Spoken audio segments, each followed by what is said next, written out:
इथं बेकायदेशीर काही चालणार नाही. इथं ते आंदोलनच चालणार नाहीत.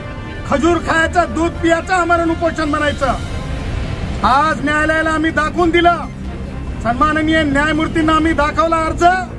ज्या अर्जामध्ये काय लिहिलंय म्हणजे ते स्वतः अर्ज केलेला नाही, त्रेस्थानकडून अर्ज केला जातो आणि लिहिलं जात आहे म्हणे आमरण उपोषणाला आलो आणि खाण्यापिण्याची व्यवस्था करा. वा रे वा पठ्ठे. खायचं प्यायचं आणि आमरण उपोषण सांगायचं, हे खोटारडेपणा आज त्यांच्याच जरंगे आणि त्यांच्या समर्थकांच्या अर्जावरून उघडा पडला. त्याचबरोबर माननीय न्यायालयाला आज आम्ही दाखवलं की कशा प्रकारचे अर्ज केले गेले आणि राज्य सरकार का यांना थांबवू शकत नाही. जयश्री पाटील विरुद्ध मुख्यमंत्री महाराष्ट्र या केसमध्ये मराठा आरक्षणाला असंविधानिक ठरवलेलं होतं. ही बाब स्पष्ट असताना परत काँग्रेसचा माजी कार्यकर्ता रेस्पॉन्डंट नंबर 9 जरंगे हा कशा प्रकारे राजकीय लोकांच्या हाताला धरून काम करत आहे. उदाहरणार्थ आम्ही सुप्रिया सुळेताईंचं नाव घेतलं, आम्ही शरद पवारांचं नाव घेतलं. त्याचबरोबर आम्ही न्यायालयाला हे दाखवण्यात यशस्वी ठरलो की पोलीस का कारवाई करत नाही. जेव्हा सन्माननीय न्यायमूर्तींनी प्रश्न विचारला त्यावर आम्ही सांगितलं मान्य न्यायमूर्ती महोदय, आपल्याच न्यायालयातले सेवानिवृत्त न्यायाधीश तिथं नेले जातात आणि ज्या पोलिसांवर हल्ले होतात त्या पोलिसांच्या बाबतीत काय बोललं जात आहे.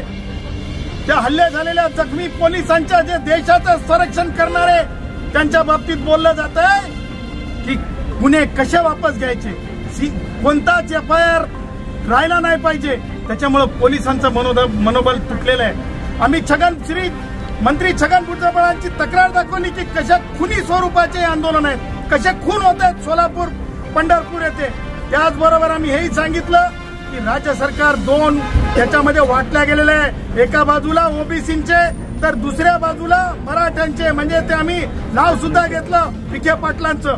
ही जी बाब आहे ही अधोरेखित करणारी बाब आहे आणि म्हणून आम्ही न्यायालयाला हे दाखवलं की आम्ही डायरेक्ट इथं आलो नाही. आम्ही अगोदर रितसर अर्ज केले, यांची गुन्हेगारी पार्श्वभूमी आम्ही सांगितली, अथॉरिटीजला सांगितली गुन्हेगारी पार्श्वभूमी आणि त्यानंतर आम्ही या न्यायालयात आलो. आम्ही आमचा अर्जही दाखवला. भाजीपाला बंद करतो.